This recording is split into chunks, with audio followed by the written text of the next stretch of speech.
Hello, everybody. My name is Paul Beckwith, and I wanted to do another video on state of the climate in 2024.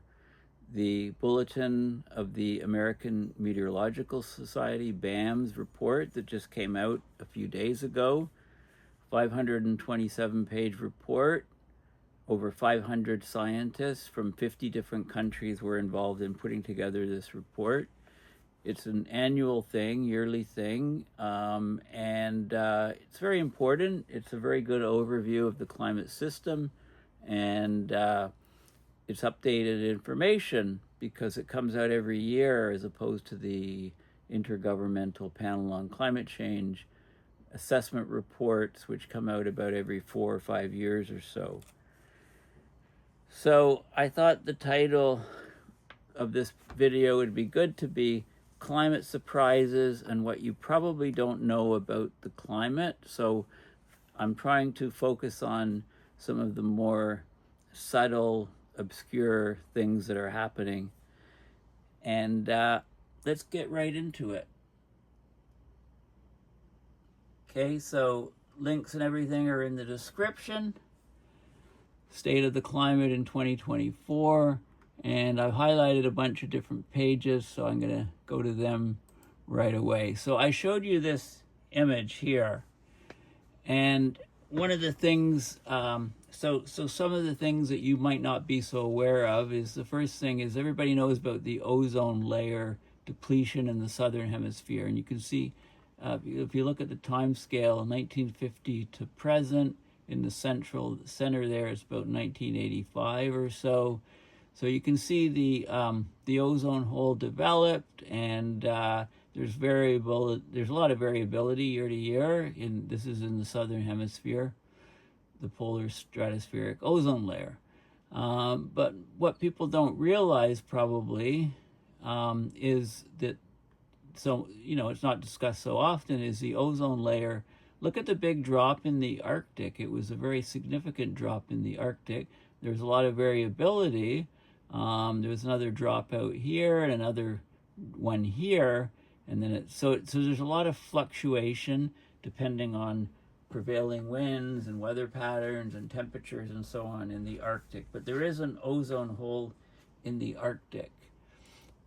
Everybody knows that the troposphere, the lower atmosphere, is warming, but fewer people are aware that the stratosphere, the layer up above the troposphere where all the weather happens, it's up in the high stratosphere. We have the ozone layer, but what people don't realize is that there's cooling.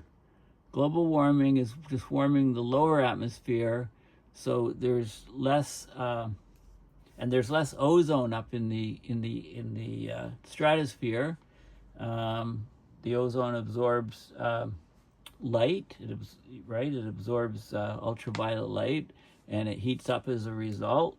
But with less ozone and less heating, we're getting cooling. But also the main reason is that the long wave radiation, the heat, more and more is being trapped in the lower atmosphere, so less of that energy is going up into the stratosphere to maintain the temperature. So a big, huge factor in global warming is that it's global warming of the lower atmosphere, it's global cooling of the upper atmosphere, the stratosphere. Okay, so that's very important. I mentioned in the last video, we've got the sea ice collapsing, but there's also the snow cover extent in the northern hemisphere. There is variability, but the general trend is downwards, and with less snow cover, especially in the spring months of the northern hemisphere, so May and June, much less snow cover, much less reflectivity. It's a big contributor to the lowering of the albedo, or the increasing darkness of the planet. And lake ice in the northern hemisphere is a good indicator as to what's going on too. The lake is forming later because the water is warmer in these lakes, and so the ice is forming later, and the ice is thawing earlier in the spring, so the duration of lake ice is significantly dropping, which is another indication of how much the northern hemisphere is warming. We can go to another very surprising factor is that there's more and more water vapor in the atmosphere at all levels. So if you take a column of air stretching from the surface of the Earth up past the top of the tropopause into the stratosphere, there's more and more water vapor, and water vapor is a strong, powerful greenhouse gas. So we can see there's a general trend. This is in the lower stratosphere. There's more and more water vapor in the lower stratosphere. And we had a huge injection of water vapor into the stratosphere in 2022 when there was a large volcano, the Hunga volcano, which went off under the water, and it vaporized all kinds of water, ocean water, which went up into the atmosphere as far, and we know that for a very explosive volcano, it can send up materials up into the high stratosphere. That's how large volcanoes cool the whole planet, by sending up aerosols. But this one sent up a lot of water vapor and water, so the stratosphere it contributed to the wettening of the stratosphere. A very concerning thing, which James Hansen talks about a lot, but not a lot of other people do, is the cloud area fraction. So we're getting fewer and fewer cloud coverage over the planet. Clouds are very bright, reflect sunlight, add to the albedo or reflectivity of the Earth. With fewer and fewer clouds, that exposes what's underneath the clouds. So clouds are highly reflective in general, most of them. And so the cloud fraction reducing is another big contributor to the rising albedo. And the total column water vapor, as I mentioned, it's rising very rapidly, and it spiked up in the last few years, both over the land and over the ocean. This means that the humidity, the specific humidity, is actually increasing over both the land and the ocean. So it's not your imagination. Humidity is increasing, and of course this is a concern in very, very warm parts of the world, because not only are there high temperatures, but with higher humidity you get much, much closer to the wet bulb temperature.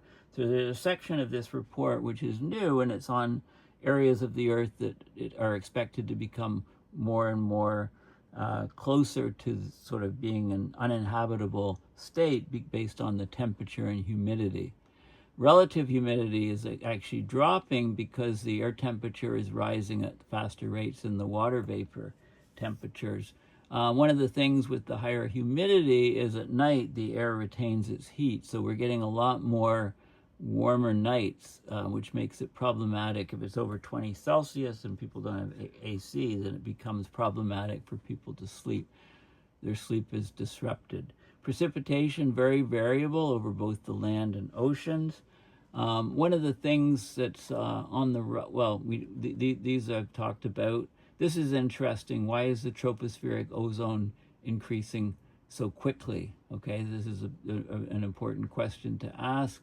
Also, there's more and more carbon monoxide in the atmosphere because of the wildfire burning, etc. Biomass burning here.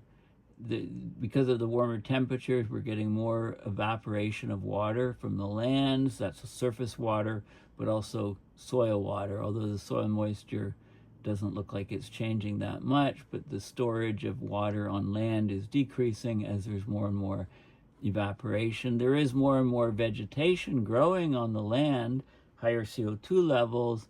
That growing vegetation, of course, is darker than the surrounding land, so that's also continuing and dropping the albedo. This is the albedo on the land to different wavelengths. The visible is the key one, that's the incoming sunlight, and then also then there's short wave, which are the blue colors. It hasn't changed much, and then the infrared not showing much change. The vegetation optical depth is an idea as to how much light is absorbed by the vegetation.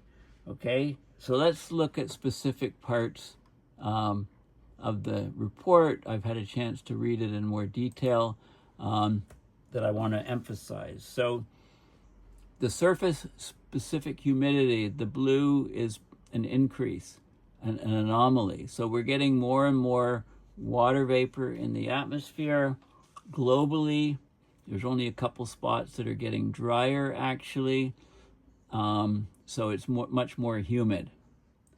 Okay, it's much more humid. This is total column water vapor, follows the track of the specific humidity.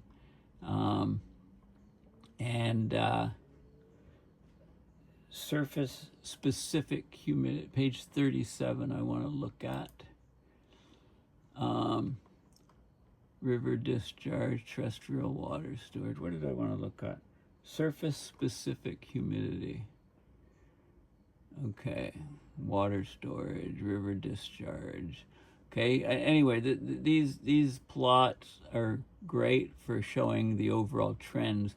Soil moisture, a lot of negative anomalies as the warming is drying out the soils. This is problematic for agriculture. More and more drought affecting places on the planet. And this is, as it's drying out, there's more and more dust kicked up. So this is the PM 2.5, very small aerosol particles that are very damaging to human health. Carbon monoxide, I mentioned the rise of carbon monoxide. You can see, the areas where it's rising are the brownish, the areas where it's dropping are the bluish. So there's albedos and so on. Lots of information here. Okay, page 40. This is carbon emissions from biomass burning, including wildfires.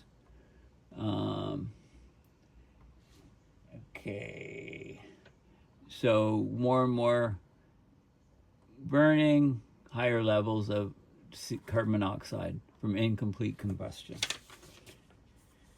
Okay, so let's go to page 48. Okay, and what this is showing is 49, 48. Okay, so this is warm days. This is European data. This is the highest rank. These are days where it's extremely warm over the planet. And then these are areas where there's cool nights. And this is the change, the rank. So the fewest number of cool nights are occurring in these regions. They overlap quite well for the most part with the warm days. So we're getting warm temperatures during the day, and it's not cooling off at night like it used to, which I mentioned is very problematic for getting a decent sleep. Now, there's a special section here on super extreme land surface temperatures. Okay, so the frequency of extreme heat events is increasing on the planet. The fraction of land that's becoming uninhabitable due to extreme heat is also increasing with global warming.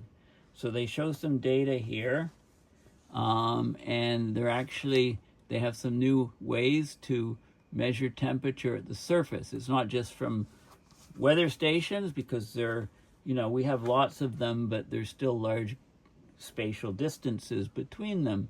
So they're measuring land surface temperature, LST, from a radiometer, which measures radiation, aboard satellites. Okay, so you can get global coverage, and this is areas where there's maximum land surface temperatures are 50 degrees Celsius, 60 degrees Celsius in these darker areas. So these are problematic areas. Once humidity is increasing a bit more in these areas and temperatures, we're going to exceed wet bulb temperatures, and many of these areas will become uninhabitable. So this is some of the thresholds. This is 55 Celsius in these dark red areas. So you can see the areas of the Earth that are most likely to pass into becoming uninhabitable with slightly more warming and increased of relative humidity or specific humidity, increase of the water vapor in the air column from the surface up to the high atmosphere. Many areas are having land surface temperatures greater than 60 degrees, including Western North America, North Africa, the Arabian Peninsula, parts of South and Central Asia, and Australia. Okay, so these are some of the, this is where the temperatures are becoming very problematic, just too high for people to survive in. We'll go to page 55. I've tagged these. Okay, so I mentioned the stratospheric temperatures are decreasing. Okay, so global mean temperatures in the lower, middle, and upper stratosphere, although they increased slightly during 2024, mainly reflecting a recovery from anomalous cooling due to the Hunga volcano in 2022, the long-term trends, which are from 1979 to present, basically show cooling of the stratosphere due to ozone depletion in the first 2 decades, anthropogenic CO2 increases over the whole period in the lower atmosphere, meaning less energy goes up into the upper atmosphere. So these are the temperature anomalies from different sensors, different altitudes, different regions, but the stratosphere is basically cooling. So it's not just getting wetter up there, but it's also cooling, and a lot of people don't realize that. Global warming is the lower atmosphere. Now, the permafrost is a very good indicator of how much the heat is getting into the ground up in the polar region. So the permafrost is warming, and the active layer, which is the layer that thaws every year, is actually increasing. Now, globally, the permafrost warming rates 10 meters to 20 meters of depth. That's 33 to 66 feet into the ground. If it's in cold permafrost being less than -2 Celsius, it's about 1 degree Celsius per decade. Huge warming rate. But in the warm ice-bearing permafrost, it's only 0.3 degrees Celsius per decade because of latent heat effects. Okay, so this is an important factor. Ground temperatures close to 0 Celsius in ice-rich permafrost, they can remain nearly stable, the temperature, for years because the heat is going in there, but it's melting the ground ice, so it's not actually doing heating yet. When the ground ice disappears, then the temperature will shoot up. Okay, so so this is some of the data. You can see this is the ground temperature. In different sites around the world, and you can see the rise of ground temperature. And if you're if the ground temperature is -6, the warming rate can be 1 degree Celsius per decade. But if it's close to 0, it slows down, and it's actually flat in some places. It doesn't mean we're not getting heat into that area. It just means that the ice in the permafrost is taking up the heat and melting into water. When the ice is all gone in the ground, then we'll go up and the temperature will start increasing much more significantly. So there's lots of data, and this is the active layer thickness. We're getting thicker and thicker active layers in both the Arctic permafrost, the mountain permafrost, and the Antarctic permafrost. And these are all different locations, and it's doing fits, linear fits there's a lot of fluctuation, and it's doing linear fits, but the general trends are all up in all of these regions. So permafrost around the world is thawing. Okay, so those are, so those are from boreholes. There's something called rock glaciers. Okay, so there's a whole section on rock glaciers and the velocities. So what are rock glaciers? Rock glaciers, you can think about what they are. They have huge amounts of rock and debris within the ice. So rock glaciers are debris landforms generated by the creep of perennially frozen ground, permafrost. So the permafrost is frozen. It's on a slope. When it heats up, it becomes fluid and it can flow, and you can get this rock glacier movement, velocity, it's much slower than ice movement, but you know, it's in the Alps, it's in mountain ranges, for example, and they show some of the air and ground temperatures, and this is horizontal surface velocity meters, so it's meters per year. We're only talking about a few meters per year, but there is movement of the permafrost ground. This is the European Alps, the Andes, Central Asia, the US. So there are rock glaciers, and they're on the move. It's a lot slower than ice glaciers, but it's a thing, which I haven't really discussed in videos, I don't think, previously, so it might be a new information to you. Of course, you know, I talked about the lakes, the northern lakes, the ice on is later, right, because it's warmer. The ice is off earlier because it's warmer. The ice duration is decreasing. The green is decreases, okay, around most of the Arctic, some exceptions in some areas, and this is the air temperature. Okay, so we're having less and less ice. This is the start of the ice cover. It's getting later and later. The end of the ice cover is getting earlier and earlier, dropping. The duration is, you know, obtained from both of these, the difference of time between ice on and ice off, and it's decreasing fairly sharply because it's being hit at both ends. Okay, and that's on all the different lakes. Snow cover extent, I mentioned, is very important and seldom discussed. We tend to focus on like Arctic sea ice as opposed to snow cover over the land, but the loss of snow cover is very significant, and it's greatly contributing to the lower reflectivity of the Earth or lower albedo of the Earth. And you can see the snow cover extent. This is in 2024, the black line.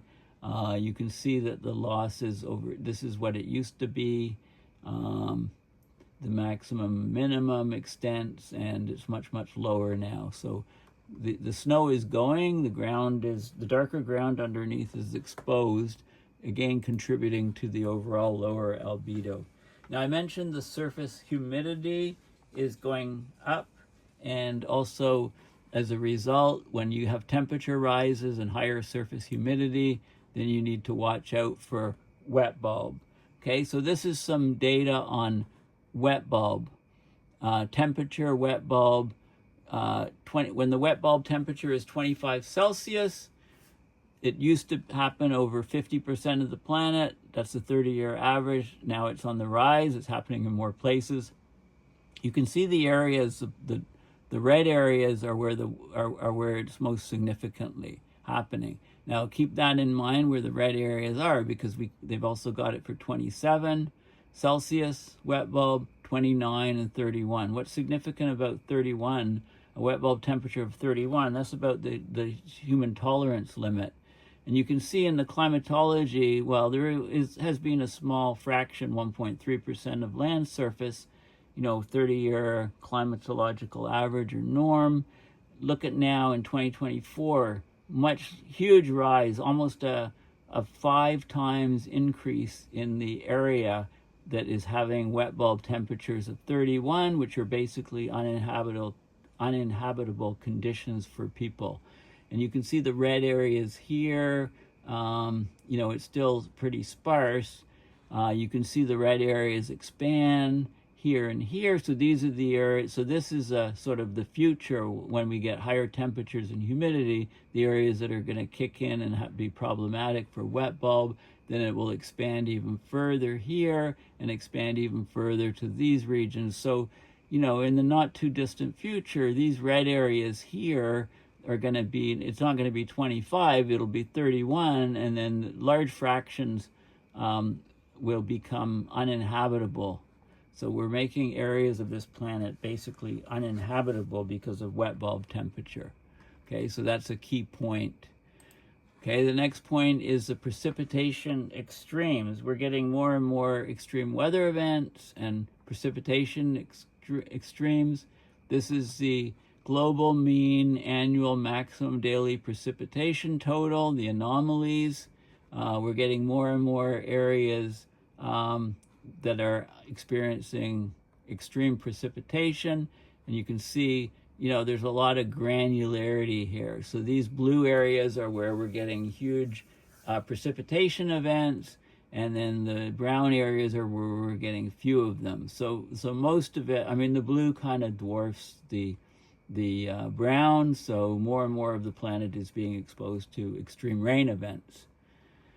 And of course, clouds, I mentioned the clouds. The cloud area fraction, the trend is that we're getting fewer and fewer clouds. This is the cloud area fraction, 1980. This is present. About 72.5% of the sky was clouds, and now it's down to about 68.5% or so. Huge trend downwards, very, very significant, because so the Earth is getting darker and absorbing more heat, so the global warming rate is accelerating as we get fewer and fewer clouds. And James Hansen has written extensively on how fewer aerosols is contributing to fewer clouds. So very, very important. Okay, so we'll keep moving on. I'm just highlighting things. This is river discharge and runoff.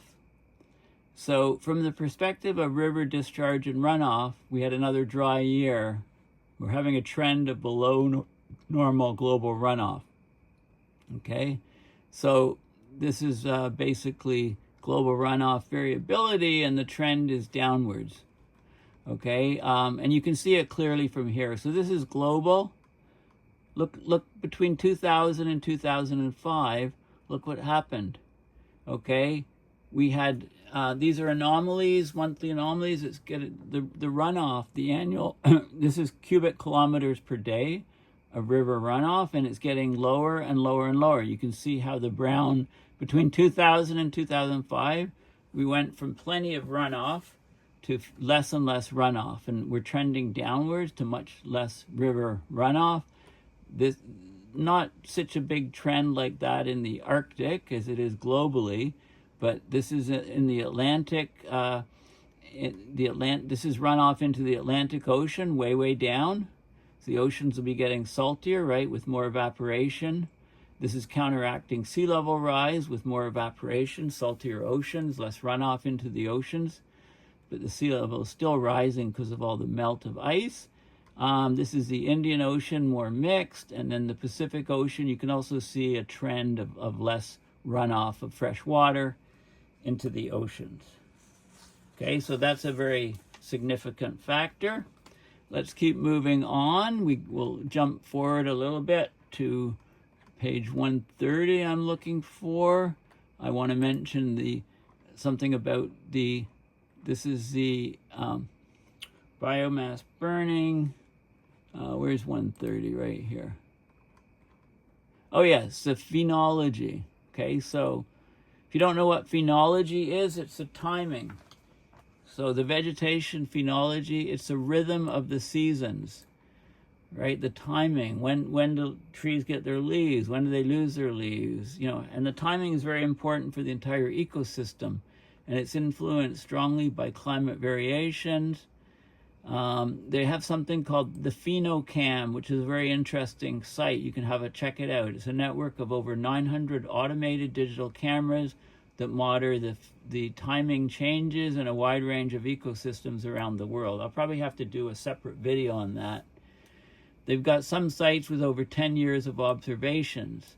Anyway, they can indicate, these cameras can indicate start of season, end of season, right? And the PC stands for the PhenoCam, observations of different species, etc. And you can see, and then they generate maps here of the timing. So this is first leaf date anomalies across the US, for example. The anomalies, you know, if the leaves are coming out earlier, it's the bluish areas, and if they're coming out later, it's the brownish areas. So you can see how the timing of the seasons of vegetation is changing over time. Very, very interesting. All of these topics are probably worth videos on their own. I'm going to jump forward to what's going on here. Oh, come on. 197. Don't ask me what was going on. 197. Okay, so we're back to the oceans. This section is on the oceans. I just want to point out that the data here clearly shows we're getting more and more marine heat waves. So this is days, average marine heat wave days in a year. You know, it's jumped up. It was like under 20 in the 80s. Now we're up to over 100 days, which is the average. The coverage is 28% of the whole ocean. We're getting marine heat waves in these areas. These are strong marine heat waves at the peaks and the reds, and more moderate ones underneath. We're also getting fewer and fewer marine cold spells, the MCSs. So marine cold spells, where the ocean water is cooler than normal, is disappearing, and it's completely gone, I think, in the tropical regions. So we're getting more and more marine heat waves, fewer marine cold spells, and we had both before. There's a section on salinity here. Okay, so how the salinity is changing. So in the subtropics, we're getting high evaporation, so we're getting higher salinity. It's saltier. In areas where the precipitation has increased, like under the ITCZ, the intertropical convergence zone, the water is freshening. The salinity is lower because we're getting more and more rainfall there. And they show the surface salinity anomalies here, and you can see some structure depending on the where you are and relative to the ITCZ. Okay, so that tells you, the salinity tells you a lot about where the rain is falling on the planet. Now I'm going to move forward a bit here, a bit more to this section here. Okay, so global ocean phytoplankton. Don't underestimate the importance of the phytoplankton in the ocean. Marine phytoplankton play a crucial role in global ecosystems. They contribute about 50% of Earth's total net primary production. So we think of, you know, the huge carbon sinks of forests on land, but the oceans cover a vast area, and the phytoplankton in the ocean are a huge carbon sink. So as we change the properties of the upper ocean with acidification, stratification, warming, you know, if we get fewer and fewer phytoplankton, if we get less vertical mixing, less nutrients coming up, then the carbon sink from the ocean starts to rapidly decrease. So this is very, very important to keep an eye on the phytoplankton and to see what's going on. So here's some, this is showing chlorophyll A anomalies in percent. This is in 2024. You can see areas where there's more and more, the red is there's more and more chlorophyll A, so very prolific for phytoplankton in those reddish areas, and much fewer phytoplankton in the bluish areas. Okay, and then this is the carbon and anomaly and sea surface temperature. So you can relate the phytoplankton growth to what the sea surface temperature is, and it depends also on a lot of other factors, how much upwelling there is. I've already mentioned some things like that. So that's very important, okay, to keep an eye on the phytoplankton, very vital part of the Earth system. And then we have a whole section on the tropics. So the tropics are basically warming. They warmed significantly, and the warming is increasing. So the global tropics is defined as 20 degrees south to 20 degrees north latitude, and the combined average land and ocean surface temperature was 1.2 Celsius above the 1991 to 2020 average. So 2024 was the warmest year for the tropics in the 175-year data record. We often think that the tropics is very, very warm, so it's not going to warm that much, but we couldn't be more wrong on that. You know, 1.2, huge warming just since the 1991 to 2020 average. 2015 onward, 7 of the warmest years ever in the tropics occurred. Okay, so In the last 10 years, 7 of those have been the warmest record-setting years in the tropics. And you can look at the sea surface temperature in the tropics. Okay, so this is the ocean condition. This is December, January, February, March, April, May, June, July, August, September, October, November. And you can see the areas where, mean sea surface temperature, this is like sauna conditions above 32 in this zone, getting larger and larger. This is the sea surface temperature anomaly. So we've had warm years, but there's a lot of red here, meaning much, much warmer than normal, at low latitudes around the tropics. So this is very bad news. Now, I've talked about the intertropical convergence zone, and there's a whole section on the intertropical convergence zone. It says zones. There's actually 2 of them. Okay, when we think of the ITCZ, intertropical convergence zone, there's 2. There's one in the northern hemisphere, we call the ITCZ, that's this line here, but there is one in the southern hemisphere, and you can see it kicking up here. Okay, it's called the South Pacific Convergence Zone.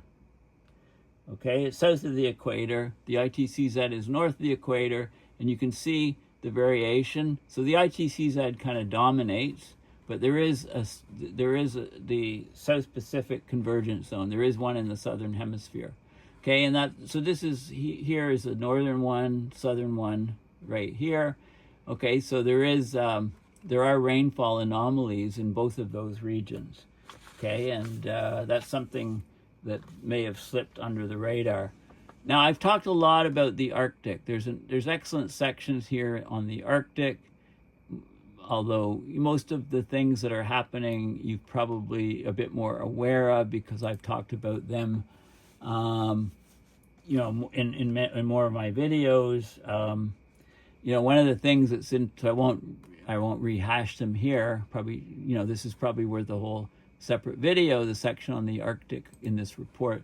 But I will mention the Northwest Passage, record low sea ice conditions in the Northwest Passage. So this is the climatology. This is the Northwest Passage. There's a northern route here, the Perry Channel, and there's a southern route south of Victoria Island. This is in 2024. You could pretty much take a ship and go through the northern part of the northern route without encountering ice, just sail right through. It's shorter than going through the Panama Canal, the Suez Canal, south of Cape Hope. It's the shortest route from the Pacific to the Atlantic and vice versa. And it was pretty much completely open in 2024. Both routes, the Perry Channel route and the other route. There was some ice here. There's areas here called choke points that often load with ice, even if they're clear, like ice coming down here. But these are the shipping routes, the black areas, the black lines. And this is the climatology. This is the normal between 1991 to 2020, the mean.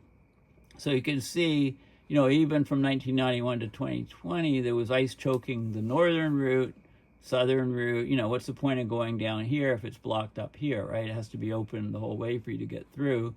So, it wasn't used very often, just some specific years. And now, but now you can get many, many ships going through if this becomes a annual event. So I wanted to point that out. Page 349 is a little bit of more detail on terrestrial snow cover. I mentioned this is a very, very big factor in albedo. It's forgotten about by most people. They focus on what the Arctic sea ice is doing, but the loss of snow cover is huge and comparable to its effect on the albedo or reflectivity, right? I mean, we're heading for a blue ocean event if the AMOC doesn't collapse, and basically the effect on the planet of the snow cover in May, June, or April, May, June is just as big from snow cover as it is from ice at the moment. This is the North American Arctic, the black. You can see the decrease of snow cover extent anomaly, and we're talking, the scale here is I believe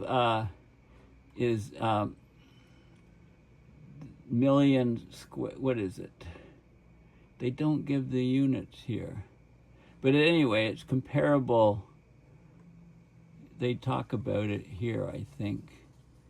I don't see the actual number. Anomalies, millions of square kilometers or something. This is relative to the average and standardized, so it's a ratio here.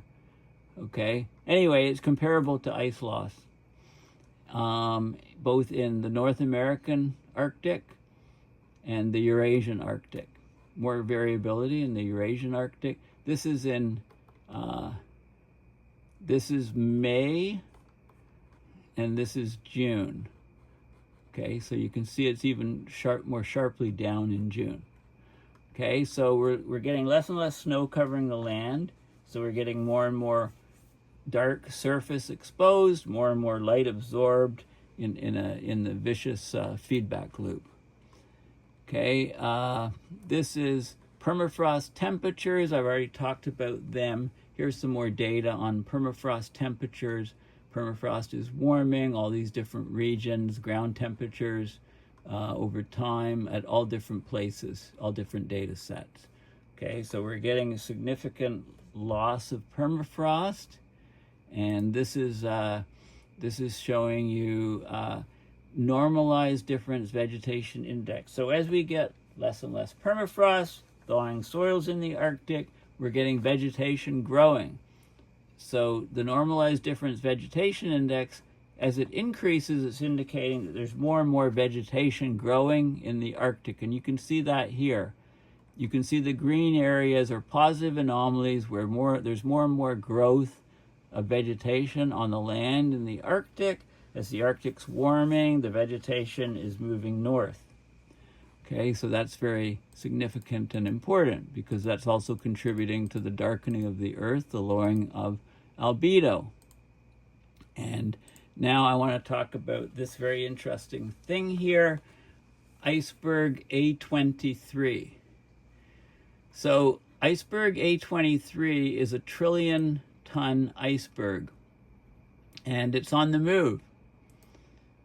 And there's a couple factors that people don't realize that control iceberg movement. One of them is called the Taylor column effect. So the movement of the ice actually depends on the bathymetry features far below the base of the ice. So the ice is floating. There's a lot of water underneath the ice to the seafloor, but the features on the seafloor affect the movement of the iceberg. And this was only discovered fairly recently. It's called the Taylor column effect, is affecting A23. And another one is that these icebergs often spin. They rotate. And this is related to the ocean surface slope of the iceberg, the tidal cycle, variations in thickness across the ice plate. So iceberg A23, it calved in 1986 from the Filchner ice shelf ice front. There was a large rift called the Grand Chasm by explorers in the 50s, and that finally separated, and we got 3 large icebergs released in 86. A22, A23A, and A24. There was another one, A25. So originally, A23, back in 1986, it was 4,000 square kilometers and 400 meters thick. It drifted 200 kilometers north, and it ran aground, with fairly quickly within a few years. For the next 34 years, it hardly moved at all. It broke free in June 2020, and it's on the move again. And here's its movement over the last number of years. So this is its movement. Okay, there's the date. So you can see what it's been doing is it's been doing the loop-to-loop. It's been spinning around here because there's basically, it entered an area, well, as 2024 began, it was northeast of the tip of the Antarctic Peninsula, 150 kilometers east of Elephant Island. You can go on Google Maps and find Elephant Island. So it was drifting to the east and northeast.